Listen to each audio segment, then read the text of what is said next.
Bai, kaixo, egunon gaur industriaren inguruan hitz egitera etorri gara, eta Araban eta bereziki Gasteizen industriaren inguruan hitz egiten dugunean, autogintza sektorearen inguruan hitz egin beharrean daude, milaka enplegu zuzen sortzen ditu, eta milaka enplegu ez zuzen daude sektore honetan. Horregatik etorri gara gaur Mercedesera.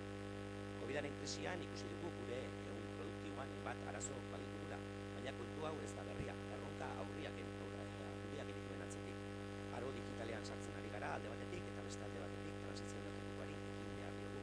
Eta aurre hartu beharrean daude, ze etorkizuna autogintzaren sektorean motorizazio alternatiboetan eta mugikortasun eredu aldaketan etorriko da. Euskal Herria Bilduk hau aurre ikusiz legebiltzarrean autogintzaren etorkizunaren inguruan hausnartzeko ponentzia bat abiarazi zuen bultzatu zuen. Eta Euskal Herria Bilduk jaurlaritzatik pioneroa izango den Araba bat eta bereziki Gasteiz bat bultzatuko du kontu hauetan motorizazio alternatiboetan, elektrifikazioan eta baterien garapenean besteak beste.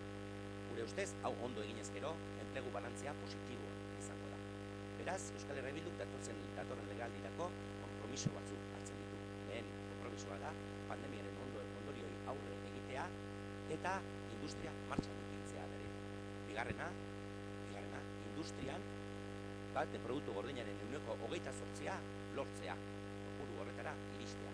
Hirugarrena, 2007 urtean genituen 250.000 enplegu industrialak berreskuratzea, eta berri hauetatik 10.000 enplegu berde industrial sortzea. Laugarrena, inbertsioak egitea eta akordioak lortzea, barne produktu gordinaren 3% sartzeko ikerketa eta garapenean.